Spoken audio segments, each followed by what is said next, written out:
Hello বন্ধুরা, আশা করি তোমরা সকলে ভালো আছো। আমি আমার ঘুরতে যাওয়ার ঝাঁপি নিয়ে আবার এসে পড়েছি তোমাদের কাছে। আজকে সারাহান থেকে বেরিয়ে পড়েছি।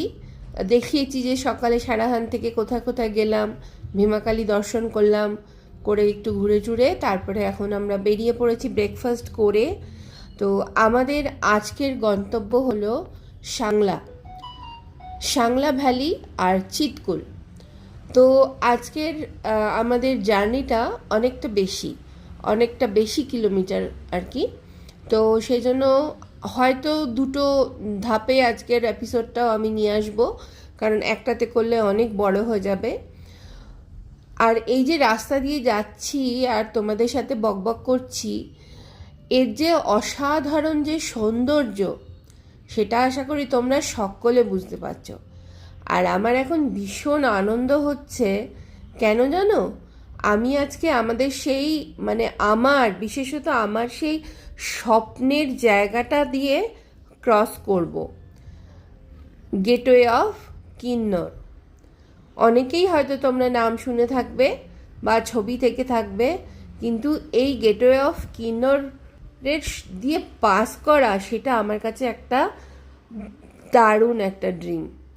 আর রাস্তাটা যে কত সুন্দর সেটা তো তোমরা দেখতেই পাচ্ছ আমার সাথে। মাঝে মাঝে হয়তো কিছু কিছু জিনিস মিস করে যাচ্ছি, এমনভাবে আমি এই সৌন্দর্যের মধ্যে হারিয়ে যাচ্ছি যে বলার কথা নয়। দেখো, এখানে কিন্তু অনেকেই জলের ইউজ করে গাড়ি ঠাড়ি ধুয়ে নিচ্ছে, বেশ ভালো অনেকগুলো লাইন ছিল ওখানে। এবার আমরা যেটা সারাহানের পর থেকে কিন্নরের দিকে যাচ্ছি, সেইটাতে এখানে একটা টোল ট্যাক্স লাগে। এটা 200 টাকা নিল, আমাদের ড্রাইভার নেবে। এই টোল ট্যাক্সের ব্যাপারটা কমপ্লিট করলেন, দিয়ে আমরা সেটা করে নিয়ে আবার আমরা এগিয়ে চলেছি। আর সব থেকে মজার ব্যাপার আমার যেটা লাগে, প্রত্যেকটা গ্রাম শুরু হওয়ার আগে এত সুন্দর একটা করে গেট রয়েছে, দারুণ। এই দেখো, এসে পৌঁছে গেছি আমার স্বপ্নের জায়গায়, কিন্নরে ঢোকার গেটওয়ে অফ কিন্নর। এই ছবিটা বা এই ভিডিওটা তোমরা অনেক সময় দেখে থাকবে। আর আমার মতো যেমন যারা একটু ঘোড়া পাগল মানুষ তোমরা, তারা তো নিশ্চয়ই জানো এটা। এখানে কিন্তু আরও একটা জিনিস আছে, এখানে আমরা অনেক সকাল সকাল এসে গেছি, সেই জন্য এখানটা বেশ খালি পেলাম। নাহলে আজকাল রিল বানানো আর ছবি তোলার জন্য এই জায়গাটা ফেমাস। আমাদের মতো ঘোড়া পাগল লোকেদের এই যে সৌন্দর্যটা দেখার যেটা থাকে, সেটা এখনকার কতটা আমি জানি না। আমিও কিছু ফটোশ্যুট করলাম। দেখো জায়গাটা একবার, শুধু পাথরের রঙগুলো দেখো। তবে এখানে বেশিক্ষণ কিন্তু দাঁড়ানো উচিত নয়, ওপর থেকে কিন্তু পাথর পড়ে। সেই জন্য টপাটপ নেমে ছবি টবি তুলে মনের যা ইচ্ছে সেগুলো ফটাফট করে নিয়ে আবার বেরিয়ে পড়ো। তো আমরা আমাদের গাড়ি স্টার্ট করে আবার বেরিয়ে পড়েছি। এই যে কিন্নরের দিকে আমাদের যাত্রা শুরু হলো। এবং এই যে এই রাস্তাগুলো খুব ডেঞ্জারাস রাস্তা, এবং পাহাড় কেটে কেটে যে তৈরি রাস্তাগুলো, সেটা দেখতেই পাচ্ছ কীরকম পাহাড়গুলো। এরপরে আরও আসবে, দেখব, ভীষণ সুন্দর আর তেমনি ডেঞ্জারাস। দেখো, এই যে আমরা চলেছি, এক সময় বলা হয় যে যখন এখানে পাহাড় কেটে কেটে এই রাস্তা তৈরির ব্যবস্থা চলছিল, তখন একটা জায়গায় বারবার পাথর পড়ে অনেক শ্রমিক মারা গেছে এবং অনেক দুর্ঘটনা ঘটেছে। তো তারপর থেকে জানা যায় যে এখানে একটি মন্দিরের কথা, একটি মায়ের মূর্তির কথা, এবং সেটাকে প্রতিষ্ঠা করার পরে আবার এটা ঠিক হয়। তো সেটাও তোমাদের সাথে শেয়ার করব। আমরা চলেছি সেই দিকেই। তবে এর অসাধারণ সৌন্দর্য। আমাদের আজকে ডেস্টিনি হলো সাংলা আর চিৎকুল, বাট এই রাস্তা দেখতে দেখতে এত সুন্দর লাগছে, বলে বোঝাতে পারবো না। তোমাদের সাথে যতটা পারছি শেয়ার করছি। তোমরা অনেকেই খুব ভালোভাবে আমার এই ভিডিও দেখছো, আমাকে প্রশ্ন করবে, এবং যেটা জানার সেটা আমাকে জিজ্ঞেস করবে। আমি নিশ্চয়ই তোমাদের কমেন্ট করে জানাবো। আর আমার চোখ দিয়ে তোমাদের দেখাচ্ছি কিন্নরের সৌন্দর্য। আমরা আস্তে আস্তে কিন্নরের ভেতরে ঢুকছি। পাহাড়ের রং কিন্তু মাঝে মাঝেই চেঞ্জ হচ্ছে। এখানটা দেখো অনেকটা মানে পড়ে গিয়েছিল, পাথর পড়েছিল, তো তার ফলে আবার এই জায়গাটাকে ঠিক করছে। তো বেশ কিছুটা রাস্তা কিন্তু খুব খারাপ, আর গাড়িতে সোজা হয়ে বসে থাকা যাচ্ছে না। তার ফলে ছবি তোলা বা ক্যামেরার ইউজটা একটুখানি মানে অসুবিধাই হচ্ছে। প্রচণ্ডভাবে হাত কাঁপছে, নড়ছে। ক্যামেরাকে সোজা করে রাখাটাই আমার কাছে এখন একটা চ্যালেঞ্জ হয়ে দাঁড়াচ্ছে এই রাস্তায়। আর প্রচণ্ড ধুলো। ঠান্ডা আছে মোটামুটি, তবে আমরা গাড়ির মধ্যে যেহেতু সব কিছু বন্ধ, সেজন্য গাড়ির মধ্যে যাতে সাফোকেশন না হয় সেজন্য এসি চলছে গাড়িতে। তবে এখানে ঠান্ডা রয়েছে, বাইরে বেরোলে ঠান্ডা কিন্তু লাগছে। তো আমাদের গায়েও একটা করে হালকা জ্যাকেট রয়েছে। দেখছো কীরকম পাথরগুলো কেটে কেটে রাস্তাটা তৈরি হয়েছে। প্রকৃতির কি সৌন্দর্য না! আর প্রকৃতি যদি না চাইতো তাহলে কিন্তু এটা হতো না। শুধু দেখো, আমি তো পাহাড়ের রঙগুলো মানে পাথরের রং আর এসব দেখতে দেখতে মাঝে মাঝে কোথায় হারিয়ে যাচ্ছি। আর তোমাদের সাথে কি কথা বলবো, শুধু এগুলোকে ফিল করার যখন তোমরা যাবে, যখন এই রাস্তা দিয়ে যাবে, তখন দেখবে যে ফিলিংসটা কীরকম হয়। ঝুলছে লিটারালি, কিছু কিছু পাথর তো পুরো ঝুলছে, মানে সেইভাবে যে কোনো সময় যে কোনো কিছু হতে পারে। তো দেখো এখানে একটা লম্বা লাইন পড়েছে গাড়ির। তো এর কারণ হলো, যেটা বলছিলাম তোমাদের তারান্ডা মাতার কথা, সেই মন্দিরটা এখানেই। এবং এখানে মাঝে মাঝেই বলছিলাম না যে খুব প্রবলেম হতো, এই যে সেই মন্দির। তো আমরাও নামলাম কিছুক্ষণের জন্য, প্রসাদ দিল হাতে পুরোহিত মশাই। সাইডে বেশ বড় মন্দির, এবং মন্দিরটা খুব সুন্দর। দেখো ভেতরটা তোমাদের দেখাই, অল্প করে ভিডিও করলাম, কারণ এখানে এত ভিড় হয়ে রয়েছে। প্রত্যেকটা গাড়ি এখানে থেমে মায়ের দর্শন করে, মাকে প্রণাম জানিয়ে তবেই আবার এখান থেকে স্টার্ট করে। এবং এখানের মানুষজনও যারা রেগুলার কাজকর্মে এদিক ওদিক যায়, সবাইরই একই কাজ, মাকে প্রণাম করা, মাকে স্মরণ করা। তারান্ডা দেবী মন্দিরে খুব সুন্দর। তো মায়ের প্রসাদ নিয়ে, মায়ের আশীর্বাদ নিয়ে আমরা আমাদের যাত্রা আবার শুরু করলাম। তো আজকে কিন্তু আমাদের যে সাংলা যাবার, এটা সাংলা ভ্যালি যেটাকে বলে। আর কিন্নরেও কিন্তু প্রচুর আপেল গাছ রয়েছে। আর কিন্নরও কিন্তু আপেলের দিক দিয়ে বেস্ট। মানে কিন্নরের আপেল তোমরা যারা খেয়েছো, আমি যেহেতু আপেল ভালোবাসি সেহেতু আমি আপেল সম্বন্ধে আমার একটু আইডিয়া আছে। কিন্নরের আপেলের মতো সুন্দর আপেল কিন্তু আর হয় না। ভীষণ সুন্দর আপেল, যেমনি গন্ধ তেমনি টেস্ট, মানে দেখতেও তেমন সুন্দর। এবং কিন্নরকে মানে কিন্নরের মানে দেবতুল্য মনে করা হয়। এবং এখানটা সমস্ত কিছুই খুব সুন্দর। দেখো ঘোড়াগুলো যাচ্ছে, এগুলো ঘোড়া ঠিক নয়, ঘোড়া আর গাধার মিক্সচার, খচ্চর টাইপের এগুলো, ছোট ছোট। আমরা এখন এটা ক্রস করছি, আমরা যাচ্ছি, সতলুজ নদী আমাদের সাথে সাথে চলেছে। আর এটা ক্রস করে আমরা ওই পার্টটায় চলে যাব। মাঝে মাঝেই পাহাড়ে এটা হয়, একদিকে ক্রস করে আরেক দিকে। হয়তো 2-3 বছর পর যখন আসবে এই রাস্তাটা হয়তো অনেকেই পাবে না, কারণ পাহাড়ে মাঝে মাঝেই রাস্তা চেঞ্জ হতে থাকে। সামনে দেখেছো পাহাড়টা কিরমভাবে ঝুলছে, তার তলা দিয়ে আমরা যাচ্ছি। এটা একটা দারুণ ফিলিংস।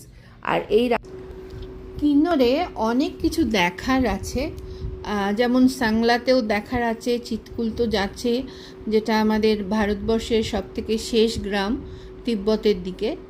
আর তাছাড়াও কল্পা, বিভিন্ন জায়গা আছে সুন্দর সুন্দর কিন্নরে দেখার মতো। আর এই কিন্নরের এই সমস্তটা মিলিয়েই কিন্তু স্পিতি ভ্যালি।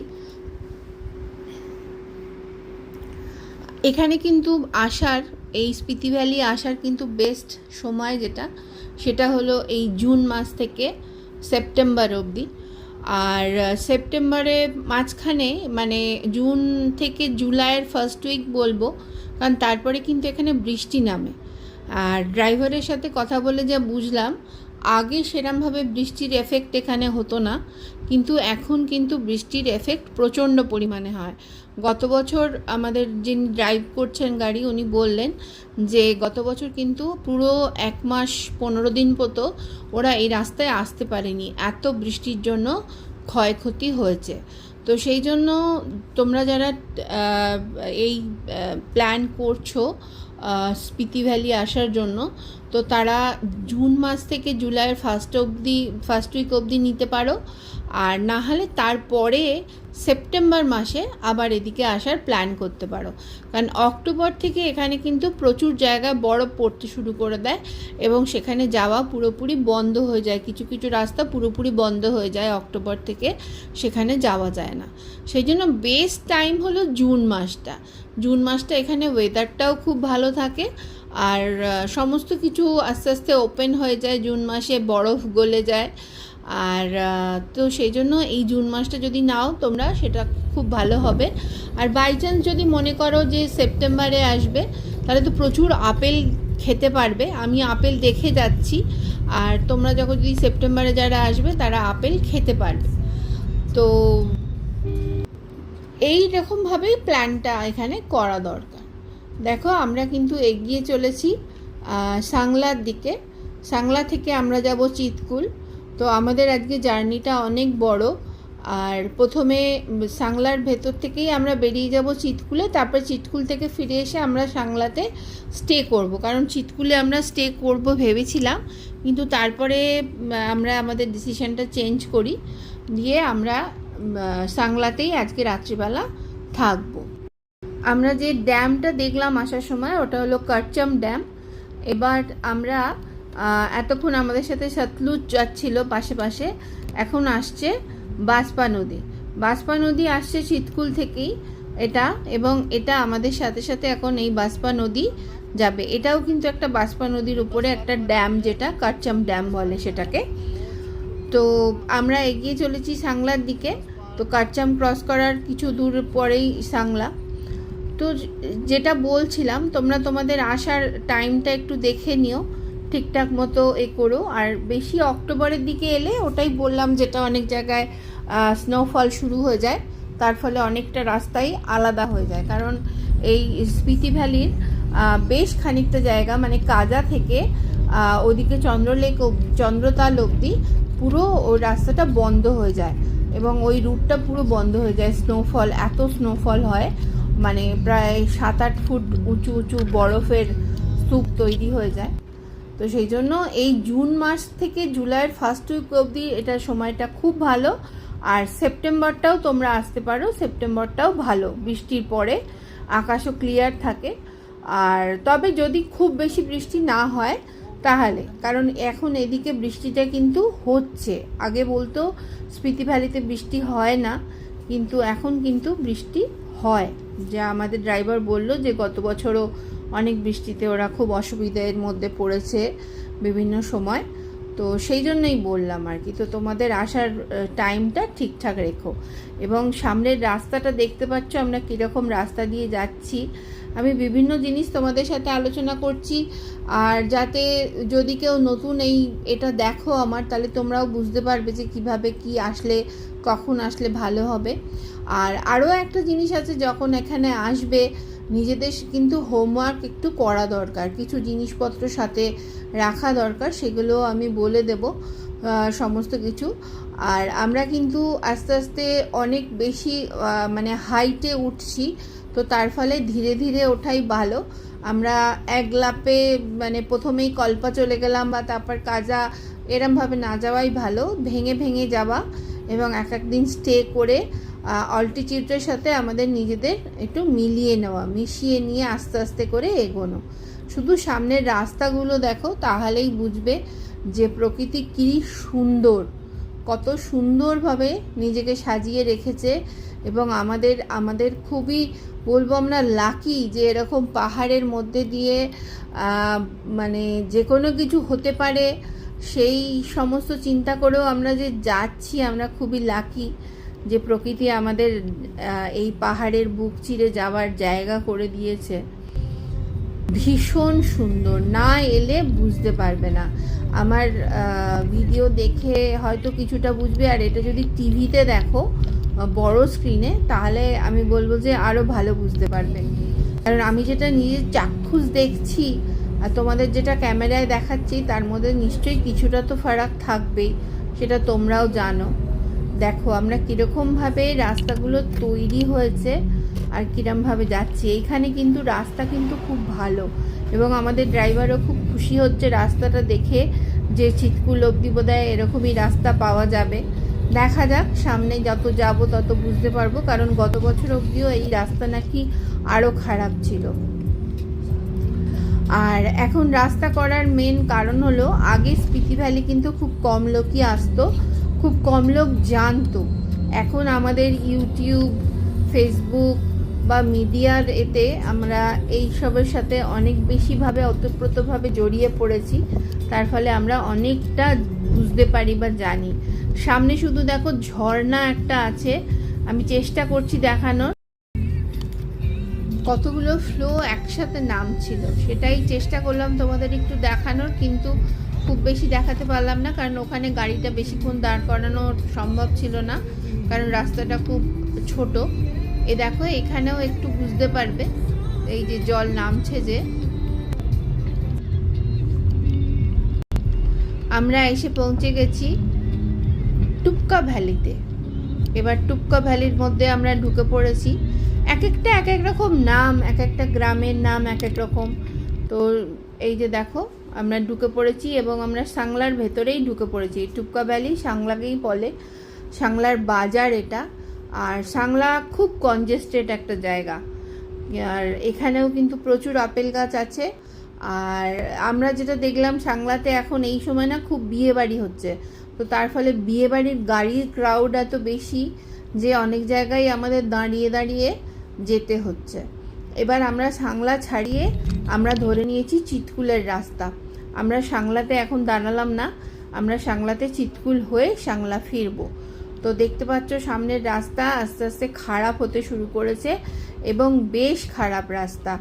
আর আমাদের ড্রাইভার তো খুব নিরাশ হলো, ও আশা করেছিল যে সাংলা আগে অবধি যেরকম রাস্তা ছিল পুরো চিৎকুলটাও সেরকম পাবে, কিন্তু রাস্তা মোটেও ভালো নয়। আর যত এগোচ্ছি তত একদম বোল্ডার বোল্ডার পুরো রাস্তা, দেখতেও পাবে তোমরা, দেখো। এবং কিছু কিছু জায়গায় কিন্তু গাছ আস্তে আস্তে কমছে, আবার কিছু জায়গায় গাছ আছে, কারণ আগে কি হতো, একদমই বৃষ্টি এখানে হতো না প্রায় বললেই চলে, কিন্তু আজকাল বৃষ্টি হচ্ছে বলে তাও কিছুটা কিছুটা এরিয়াতে নিচের দিকে গাছ কিন্তু রয়েছে। এবং রাস্তার হাল দেখে বুঝতে পারছো যে আমরা সোজা হয়ে বসতে পারছি না, নাচানাচি করতে করতেই যেতে হচ্ছে, রাস্তা ভীষণ খারাপ। তো এরপরে যদি পুরো রাস্তাটা ভালো করে দেয় তাহলে সময়টাও আরও অনেকটা কম লাগবে, কারণ রাস্তা খারাপের জন্য কিন্তু সময়টা অনেক বেশি লাগে। আর তোমরা এখানে কিন্তু যখন স্পিতি ভ্যালি আসবে, জামা কাপড় যখন পরবে চেষ্টা করবে লেয়ারে লেয়ারে জামা কাপড় পরতে, মানে একটা খুব মোটা সোয়েটার পরে নিলে বা মোটা জ্যাকেট পরে নিলে এরকম করবে না, বিভিন্ন লেয়ারে আস্তে আস্তে জামা কাপড় থাকলে কি হবে, এখানে মানে ঠান্ডাটা যেরকম বাড়ে, আবার কিছু কিছু জায়গায় যখন গরম হয় তখন তুমি যদি পুরো খুলে ফেলো সব সোয়েটার তাহলে ঠান্ডা লেগে যাবে। তো সেই জন্য লেয়ার্স হিসেবে এখানে জামা কাপড়টা পরা দরকার, সেইভাবেই নিজেদের জামা কাপড়টা চুজ করবে। আর সোয়েটার বা ভালো জ্যাকেট এসব তো সাথে রাখতেই হবে। আর যদি তোমরা সেপ্টেম্বর মাসে আসো তাহলেও কিন্তু ঠান্ডা বেশি পাবে, আমরা এখন যতটা ঠান্ডা পাচ্ছি তার থেকেও কিন্তু বেশি ঠান্ডা পাবে। দেখো এগুলো সব ওপরের থেকে বরফ গলে গলে নিচের দিকে নামছে। আর যেটা দেখালাম বাঁশপা নদী, এ কিন্তু চিৎকুল থেকেই বাঁশপা নদী বেরিয়েছে। আমরা চললাম চিৎকুলের দিকেই, কিন্তু এই যে এটা হলো রাকচাম, ওটা ছিল রাকচামে। দেখো রাকচামে এসে আমরা এবার এখানে একটু ব্রেক নেব, কারণ ড্রাইভার সকাল থেকেই গাড়ি চালাচ্ছে, সেরকমভাবে ব্রেক হয়নি। তো ও বললো যে আমার একটু ব্রেক দরকার, কারণ রাস্তা ভীষণ খারাপ, আর ড্রাইভারদের ওপর তো একটা ভীষণ একটা চাপও থাকে এই রাস্তায় গাড়ি চালানো। এই দেখো বাঁশপা নদী, আমরা একটা রেস্টুরেন্ট থেকে আমি এই ছবিটা তুলছি ওপর থেকে। তো আমরা নেমেছি এখানে, একটু খাওয়া দাওয়া করে নেবো, লাঞ্চও করে নেবো বলে। জায়গাটা ভীষণ সুন্দর। আর নিচে দেখো পুরো টেন্ট লাগানো রয়েছে, সেখানে যদি চাও কেউ তোমরা থাকতে, অবশ্যই আগে থেকে সেখানে ব্যবস্থা করতে হবে, করে ওখানে তোমরা থাকতে পারো। তো আমাদের এবারে কোনো প্ল্যান নেই এখানে থাকার। প্রথমে আমরা ভেবেছিলাম চিৎকুলে থাকবো। চিৎকুল এখন অবশ্য বেশ খানিকটা রাস্তা বাকি আছে আমাদের যেতে। তো এটা হলো তোমার এই বাসপা ভ্যালি বলে এই জায়গাটাকে, এবং এখানে পুরো টেন্ট করে করে থাকার জায়গা করা। এগুলো দেখো বরফ কিন্তু সমস্ত, পুরো পাহাড়ের উপরে কিন্তু বরফ, আর পুরো ক্লাউডি হয়ে যাচ্ছে মাঝে মাঝে ওয়েদারটা। আর দুপুরবেলা হলেই কিন্তু, যত পাহাড়ের দিকে থাকবে দুপুরবেলা হলে, দুপুরের পর থেকে কিন্তু ক্লাউডি হতে শুরু করে। তো এই যে বাসপা নদী নিজের মতো বয়ে চলেছে, আর ভীষণ সুন্দর, আর গর্জন প্রচণ্ড রয়েছে গর্জন। আশা করি তোমরা কিছুটা শব্দ পাচ্ছ। তো আমরা এখানে আলুর পরোটা অর্ডার করলাম, কারণ এদের এখানে আর অন্য কিছু এখন নেই, আলুর পরোটা করে দিতে পারবে। তো আমরা 2টো আলুর পরোটা বলেছি। খুব সুন্দর জায়গাটা, ভীষণ সুন্দর, এত ভালো লাগছে। আর যদি এরপরে কোনো সময় আসি তো এই বাসপা ভ্যালিতে একবার থাকার ইচ্ছা রইল, দেখা যাক কি হয়। তো একটু ফটোশ্যুট না করলে কি করে হয়। দেখো কি সুন্দর একটা এখানে ব্রিজ আছে নদীটা ক্রস করে ওদিকে যাওয়ার জন্য। এই দেখো খুব সুন্দর। এগুলো সব টেন্টের মধ্যে এখানে থাকা যায়, তবে খুব কস্টলি, এগুলো খুব কস্টলি, কিন্তু এখানে কিন্তু টেন্টের মধ্যে থাকা যায়। তো আমরা ওয়েট করছি আলুর পরোটার জন্য। এই যে আমাদের ড্রাইভার সাহেব আলুর পরোটা খেয়ে তারপরে আমরা একটু ফ্রেশ হয়ে নিলাম। এখানে ওয়াশরুম ছিল, তো নিয়ে আমরা ফ্রেশ হয়ে আমরা আবার বেরিয়ে পড়লাম চিৎকুলের উদ্দেশ্যে। আর মানে রাস্তা দেখে তো বুঝতেই পারছো কীরকম রাস্তা। আর একটা গাড়ি পাস করার সময় আর একটা গাড়িকে দাঁড়িয়ে যেতে হচ্ছে, কারণ রাস্তা এত খারাপ, 2টো গাড়ি একসাথে পাশাপাশি যেতে পারছে না। আমাদের পাশে কিন্তু বাসপা রিভারই রয়েছে, বাসপা রিভার চিৎকুল থেকেই আসছে। আর পাহাড়ের খাঁজে খাঁজে বরফ কিন্তু এখনও জমে আছে, আর কিছু কিছু জায়গা থেকে পুরো বোঝাই যাচ্ছে যে বরফ গলে বাসপা রিভারের সাথে মিশে যাচ্ছে জলটা। দেখছো রাস্তাগুলো কীরকম। আর চিৎকুল হলো তিব্বত আর ভারতের মধ্যে লাস্ট গ্রাম। এখানে জনসংখ্যা খুব কম, কিছু মানুষই এখানে থাকে, বসবাস করে। আর এটারও কিন্তু অনেকটা উঁচুতে আমরা উঠছি, অল্টিটিউড অনেকটা উঁচু। যেটা বলছিলাম, চিৎকুল হলো ভারত আর তিব্বতের যে বিজনেসের যে রাস্তার আর কি, সেটা রাস্তার শেষ গ্রাম এটা। আর এখানে এটা প্রায় 11,320 ফুট উচ্চতায় রয়েছে অবস্থিত এটা জায়গাটা।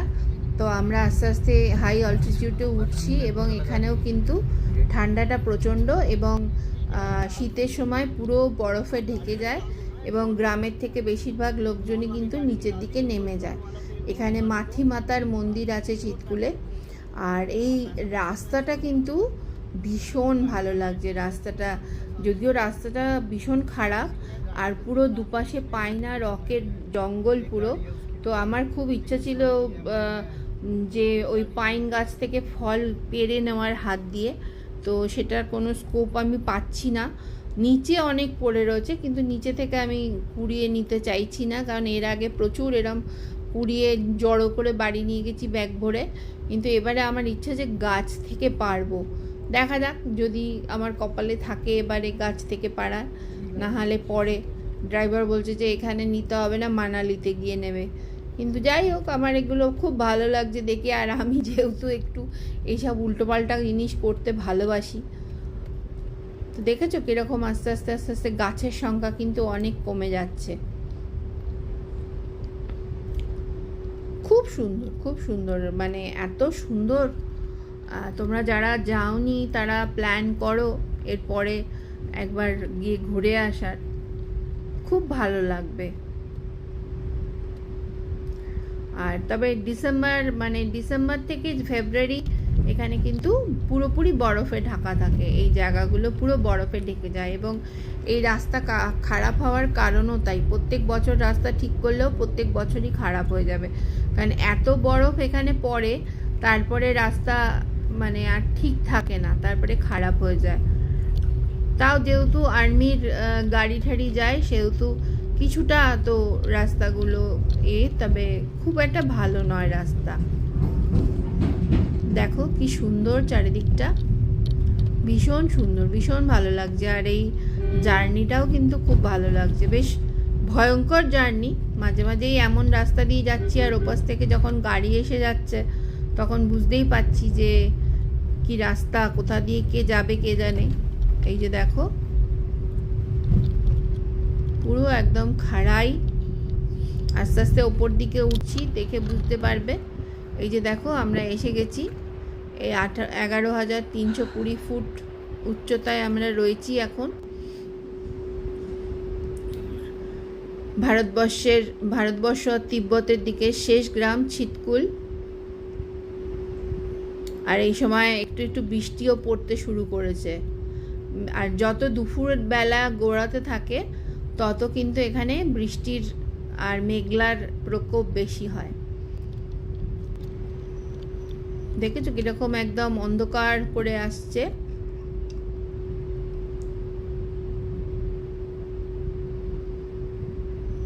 এই চিতকুলে প্রায় 500 বছরের পুরনো মন্দির রয়েছে, মথি মাতার মন্দির। বাট যখন পুজো হয় তখন শুধু খোলা থাকে, তাছাড়া মন্দিরের মধ্যে ঢোকা যায় না, বাইরে থেকেই মন্দির দর্শন করতে হয়। ওই সকালবেলা পুজো করতে আসে যখন পুরোহিত, তখন যদি যেতে পারো সেই সময় তুমি দর্শন করতে পারবে, তাছাড়া খোলা থাকে না, মন্দির বন্ধ থাকে। দেখেছো আমরা কিভাবে মানে এত সুন্দর, আর গাছের সংখ্যা কিভাবে কমে যাচ্ছে আস্তে আস্তে, সেটা দেখতেই পাচ্ছ তোমরা। আর প্রচণ্ড ঠান্ডা হাওয়া দিচ্ছে।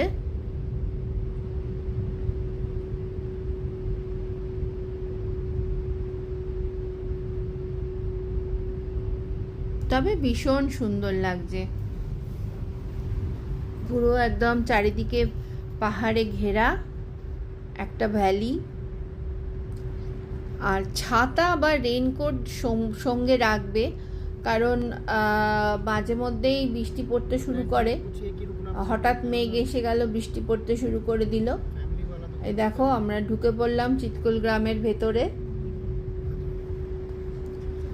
তবে আগে প্রচুর ফাঁকা ছিল, এখন কিন্তু একদম কনজেস্টেড হয়ে গেছে জায়গাটা। ওই যে দূর থেকে দেখতে পাচ্ছ কত টেন্ট করে রেখেছে, তার মধ্যেও থাকা যায়। তাছাড়াও প্রচুর হোমস্টে, হোটেল সমস্ত ভর্তি।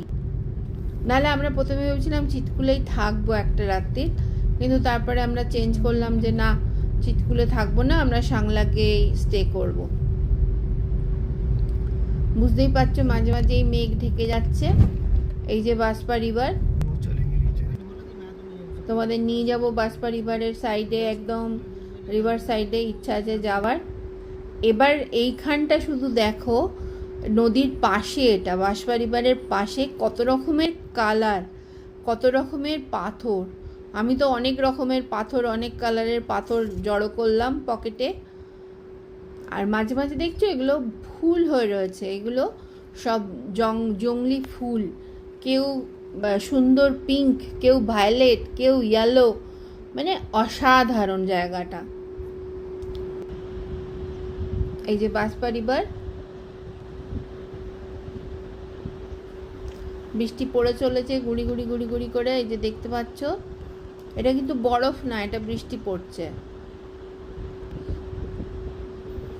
ছাতা আমাদের সাথে আছে, যদিও ছাতা খুলিনি, শুধু দেখো রিভার সাইডটা একদম এত সুন্দর, এত কালারফুল না, ভীষণ সুন্দর।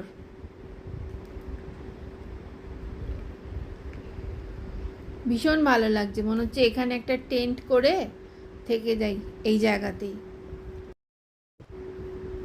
আরেকটু বেশি সময় নিয়ে আসতে হবে, যাতে এইসব জায়গাগুলোয় 2 দিন করে অ্যাটলিস্ট থাকা যায়। ভীষণ সুন্দর জায়গাটা, ভীষণ সুন্দর। আর এত পাখি রয়েছে, ত্রুত ত্রুত করে লাফালাফি করছে পাখিগুলো, ছোট্ট ছোট্ট পাখি। আমিও একটা পাখিকে ক্যামেরা বন্দি করার চেষ্টা করছি, কিন্তু ঠিকমতো করতে পারছি না। করতে পারলে অবশ্যই তোমাদের সাথে শেয়ার করব। দেখেছো বাসপা রিভারটা কীরমভাবে চলে গেছে। এটাই গিয়ে যেখানে দেখালাম বাসপা ভ্যালি, ওইখানে টেন্ট পেতে সবাই রয়েছে। এখানেও দেখো প্রচুর টেন্ট রয়েছে কিন্তু। তা এত সুন্দর জায়গা একটু ফটোশ্যুট না করলে কি করে হয়। তো একটু নিজেকে সেই স্মৃতি ভবিষ্যতে যখন দেখব ছবি তখন ভালো লাগবে যে আমিও গেছিলাম চিৎকুল, ভারতবর্ষের শেষ গ্রাম। দেখো কিরা মেঘে পুরো ঢেকে গেছে একদম, ভীষণ সুন্দর।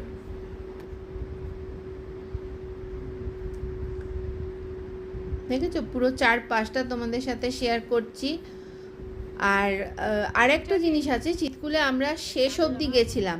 এই যে দেখো পাখিটা বলছিলাম না, একটা ছোট্ট পাখিকে অনেকক্ষণ ধরে আমি চেষ্টা করছিলাম আমার ক্যামেরা বন্দি করার, তো তাকে করতে পেরেছি, সেই জন্য তোমাদের সাথে শেয়ার করছি। আর যেটা বলছিলাম যে আমরা যখন একদম তিব্বতের বর্ডারের দিকে গেলাম, তখন কিন্তু একটা জায়গার পরে আর ইন্ডিয়ান আর্মি যেতে দেয় না, এবং ওখানে ছবি টবি তোলা নিষেধ। তো তার ফলে আমরা যে শেষ অবধি যে গেছিলাম তিব্বতের একদম বর্ডার অবধি, সেটা তোমাদের সাথে শেয়ার করতে পারলাম না, কারণ ওইখানে কোনো ছবি তোলা অ্যালাউ করে না আর্মিরা। ওগুলো পুরো আর্মিদের জায়গা তো, এবং আর্মিরা ওখানে কিছুতেই মানে তোমার ছবি টবি তুলতে দেয় না। তুমি ওখানে কিছুক্ষণ সময় দাঁড়িয়ে থাকতে পারো, কিছুটা সময় স্পেন্ড করতে পারো। আমরাও কিছুক্ষণ ওখানে ছিলাম, ওখানকার সৌন্দর্য উপভোগ করছিলাম, কিন্তু ছবি কিছুই তোলা যায়নি, কারণ ওটা পুরোপুরি নিষেধাজ্ঞা আছে, যেহেতু আর্মিদের পুরো ওটা জায়গা, সেই জন্য ছবি তোলা যাবে না। তো আমরা সেই জন্য আবার এদিকে চলে এলাম, বাসপা রিভারের পাশে এসে এই সব এনজয় করছি। পাখি, নেচার দেখো দূর থেকে কীরকম লাগছে দেখতে, ভীষণ সুন্দর, ভীষণ সুন্দর। যারা যাওনি তারা প্ল্যান করো যাবার, বেরিয়ে পড়ো, কারণ এখনই বেরোবে। এরপরে যত বয়স হবে তত দেখবে আর মানে ওসব হচ্ছে না।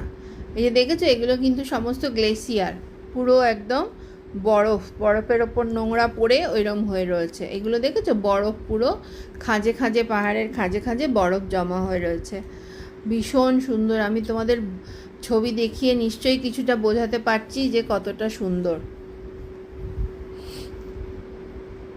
এক এক সময় এক এক রকম কালার হচ্ছে। দেখো চাষবাসও হয় ওখানে, মেনলি কড়াইশুঁটি। এবার আমরা চলে এসেছি ওই যেটা বললাম বাসপা ভ্যালি যেখানটা, সেখানটা এটা। এই যে জলটা যাচ্ছে বাসপা রিভারের, ওর পাশেই টেন্টের পাশেই আমরা কিছুক্ষণ ওখানে টাইম স্পেন্ড করলাম। চিৎকুল থেকে ফিরে আসার পথে ওইখানে দাঁড়ালাম, যেখানে খেয়েছিলাম আর কি, ওইখানটাই আবার দাঁড়ালাম। তারপরে ওখান থেকে চলে এলাম সাংলা। এ দেখো সাংলার ঘরে চলে এসেছি, চেরি ঠেরি অনেক কিছু কিনেছি, দেখছি আর কি। তো আর যেখানটা রয়েছি তার চারপাশে আপেল গাছ সাংলাতে। তো কালকে তাহলে আবার দেখা হচ্ছে সাংলা ভ্যালি নিয়ে।